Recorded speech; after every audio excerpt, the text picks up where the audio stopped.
When Reverend Jessie Jackson arrived at Sikorsky Airport in Stratford yesterday, he must have been happy to see that his campaign in Fairfield County was an active one. The rainbow is alive and doing well in Connecticut. All right. Today, Jackson toured parts of New Haven and Hartford, but in Stratford yesterday, he let the people know where he stands on the issues. There's a 72% cutback in public housing. The fact that malnutrition is on the rise.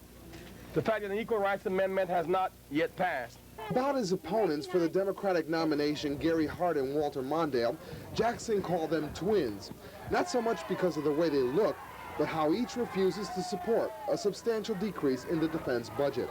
Jackson's message was best heard at the Bearsley Terrace Apartments in Bridgeport, where it was mobbed by followers trying to get a peek over the Secret Service and media.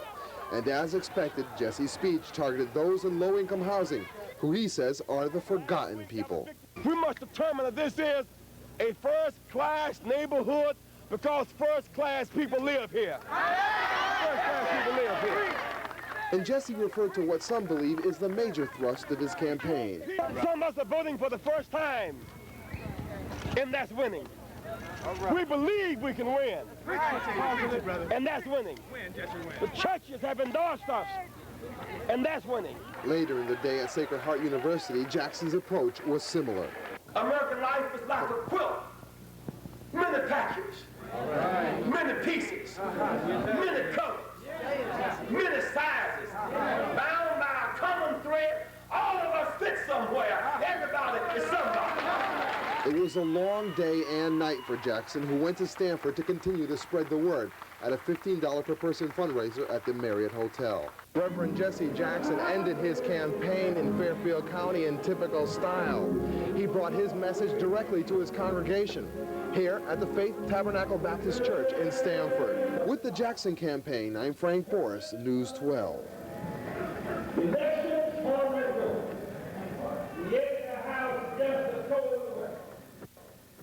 Or this morning at the airport, and the first thing you talked about in reference to Connecticut issues was the disparity between the rich and the poor. Would you mind reiterating about the importance of that? The disparity in Connecticut is a source of shame and embarrassment. However, the poor cannot expect the conditions to change as a result of pity. The poor must come together. Across lines of race, we contend the Rainbow Coalition must flourish. Red, yellow, brown, black, and white. We're all precious in God's sight, and we must vote that way. Nobody will save the poor for the poor but the poor. Mm-hmm. And when the poor come together, they have power. And when you have power, power attracts power. And that becomes a way to change basic conditions.